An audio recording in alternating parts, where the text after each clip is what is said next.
এক ইহুদির সমাবেশে ঢুকে গেলেন হযরত জুনায়েদ বাগদাদী রহমাতুল্লাহ আলাইহি। আর সেই সমাবেশে ঘটল এমন অলৌকিক ঘটনা, শত শত ইহুদি একসাথে মুসলিম হয়ে গেল। তাহলে শুনুন হযরত জুনায়েদ বাগদাদী রহমাতুল্লাহ আলাইহির সেই কাহিনী। হযরত জুনায়েদ বাগদাদী রহমাতুল্লাহ আলাইহির সাথে এক ইহুদির খুবই বন্ধুত্ব ছিল। একদিন ইহুদি তার নিকট এসে কিছুক্ষণের মধ্যেই চলে যাওয়ার জন্য ব্যস্ত হয়ে পড়ল। জুনায়েদ বাগদাদী বললেন, কোথায় যাচ্ছ?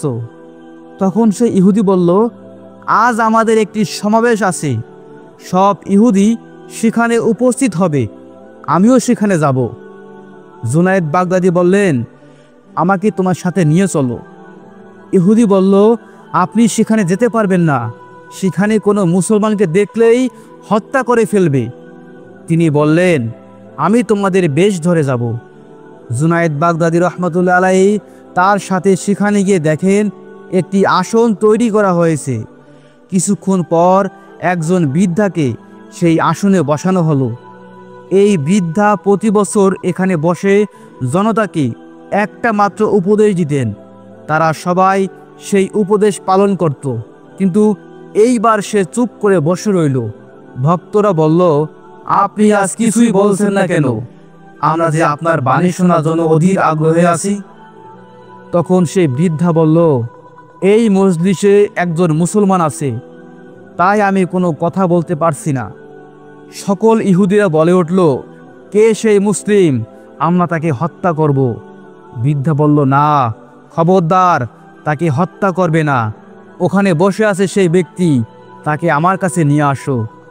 জুনায়েদ বাগদাদী রহমাতুল্লাহ আলাইহিকে নিয়ে আসা হলো। তখন সেই বৃদ্ধা বলল, আপনি কেন এখানে আসলেন?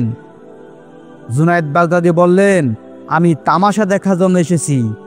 বৃদ্ধা বলল, আপনি যখন এসেছেন আমার কয়েকটা প্রশ্নের উত্তর দিন। তখন জুনায়েদ বাগদাদী বললেন, আমি যদি তোমার প্রশ্নের উত্তর দিতে পারি তাহলে তুমি আমাদের ইসলাম ধর্ম গ্রহণ করবে। বৃদ্ধা বলল, আমি ওয়াদা করলাম, আমার প্রশ্নের উত্তর দিতে পারলে আমি ইসলাম ধর্ম গ্রহণ করব। জুনায়েদ বাগদাদী বললেন, হে ইহুদি, প্রশ্নকারী বড় নাকি উত্তরদাতা বড়?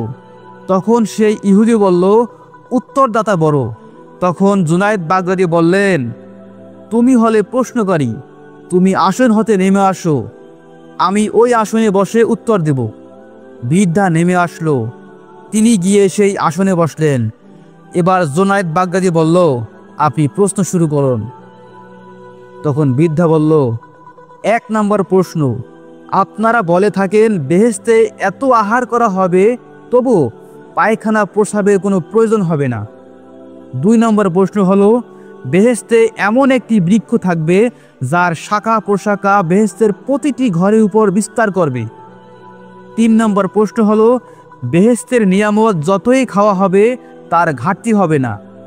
এগুলো তো অসম্ভব কথা। তখন জুনায়েদ বাগদাদী রহমাতুল্লাহ আলাইহি প্রশ্নের উত্তর দিতে শুরু করলেন। 1 নম্বর প্রশ্নের উত্তর, সন্তান যখন মায়ের গর্ভে থাকে তখন সে মায়ের রক্ত আহার করে, কিন্তু তার পায়খানা প্রস্রাবের প্রয়োজন হয় না।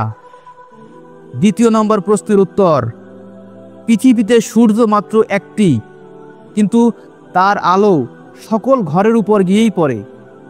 3 নম্বর প্রশ্নের উত্তর হলো, কোরআন শরীফ তেলাওয়াত করে, শ্রবণ করে এবং তার দ্বারাও উপকার পায়, কিন্তু তার স্বাদ ও মাধুর্য কমে না। অতঃপর বললেন, আমি তোমার 3টি প্রশ্নের উত্তর দিয়েছি, এখন তুমি আমার একটি প্রশ্নের উত্তর দাও। বৃদ্ধা বলল, আপনি প্রশ্ন করুন। জুনায়েদ বাগদাদী রহমাতুল্লাহ আলাইহি বললেন, বেহেশতের দরজার উপর কি লেখা রয়েছে? বৃদ্ধা শুনে চুপ করে রইল। সব ইহুদিগণ বলে উঠল, আপনি আমাদের ধর্মগুরু, আপনি আমাদের ধর্মীয় নেতা। আপনার 3টি প্রশ্নের উত্তর জুনায়েদ বাগদাদী দিয়েছেন, আর আপনি তার একটি প্রশ্নের উত্তর দিতে পারছেন না কেন?